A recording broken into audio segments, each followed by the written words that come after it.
राधे राधे, जय श्री कृष्णा। कैसे हैं आप? उम्मीद करती हूँ सब स्वस्थ होंगे, मस्त होंगे।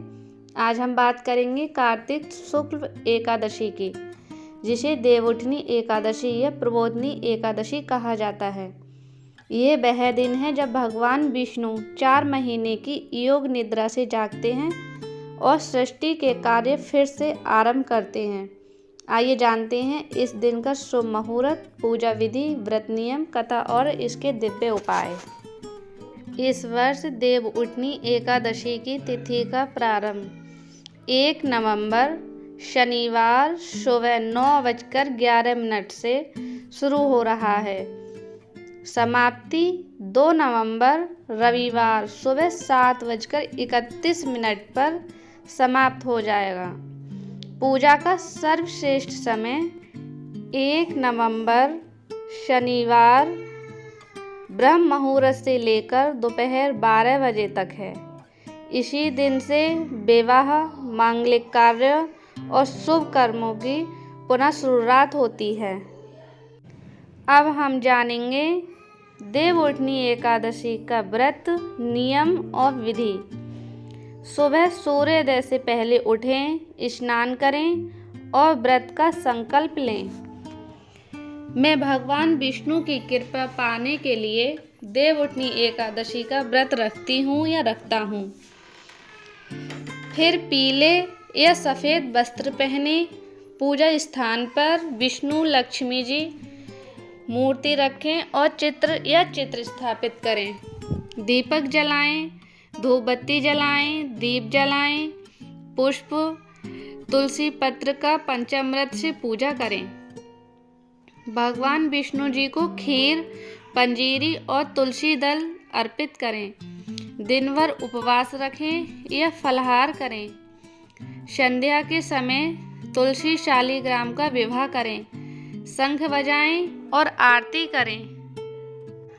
और फिर देवउठनी एकादशी की कथा पढ़ें। कथा इस प्रकार है। जब भगवान विष्णु ने देवशयनी एकादशी आषाढ़ शुक्ल एकादशी के दिन योग निद्रा ली थी, तब देवता, मानव और असुर सभी प्रतीक्षा में थे कि प्रभु कब जागेंगे। 4 महीनों के बाद कार्तिक शुक्ल एकादशी को भगवान विष्णु क्षीर सागर से उठे। उनके जागरण से सृष्टि में फिर से प्रकाश फैला।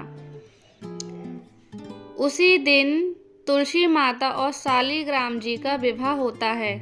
तुलसी माता के बिना भगवान विष्णु की पूजा अधूरी रहती है, इसलिए इस दिन तुलसी विवाह और दीपदान का विशेष महत्व होता है। यह दिन दीपावली से भी बड़ा माना जाता है। इस दिन 5 दीप जलाने का बहुत बड़ा नियम है। कथा की पूरी वीडियो मैं दूसरी वीडियो में डालूंगी, क्योंकि कथा बड़ी है, इस वजह से।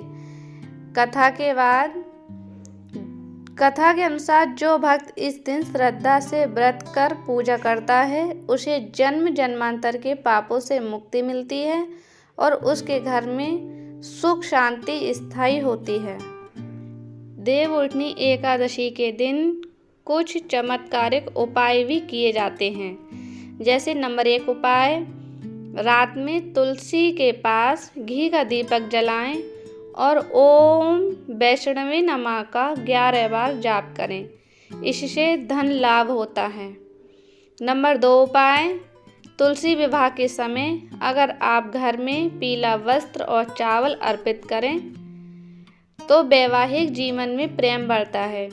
नंबर 3 उपाय, देवउठनी एकादशी की रात भगवान विष्णु सहस्त्र नाम का पाठ करें, इससे पापों का नाश होता है। नंबर 4 उपाय, सुबह तुलसी में जल डालते समय कहें, विष्णु प्रिया नमस्तुभे, पादपद्म नमस्तुभे। यह घर में लक्ष्मी के आगमन का संकेत देता है। अब हम जानेंगे देवउठनी एकादशी के दिन क्या करना चाहिए, क्या नहीं। प्रातः स्नान के बाद ओम नमो भगवते वासुदेवाय नमः का जाप करते रहना चाहिए। तुलसी जी और भगवान विष्णु के लिए भोग अवश्य लगाएं। इस दिन तुलसी विवाह अवश्य करें।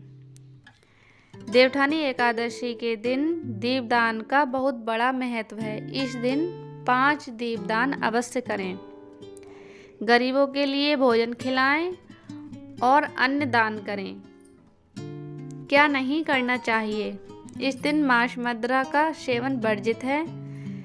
झगड़ा, अपशब्द या क्रोध नहीं करें।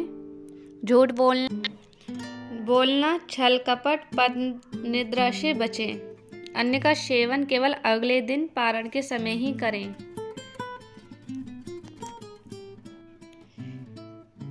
आज हमने जाना देवठानी एकादशी का महत्व, कथा, नियम और उपाय। यदि आपने इस दिन सच्चे मन से व्रत रखा तो निश्चय ही भगवान विष्णु लक्ष्मी जी की कृपा से आपको जीवन में सुखमय होगा। इस पावन अवसर पर कमेंट में जय श्री हरि विष्णु और वीडियो को शेयर करें ताकि हर कोई भगवान विष्णु की कृपा पा सके।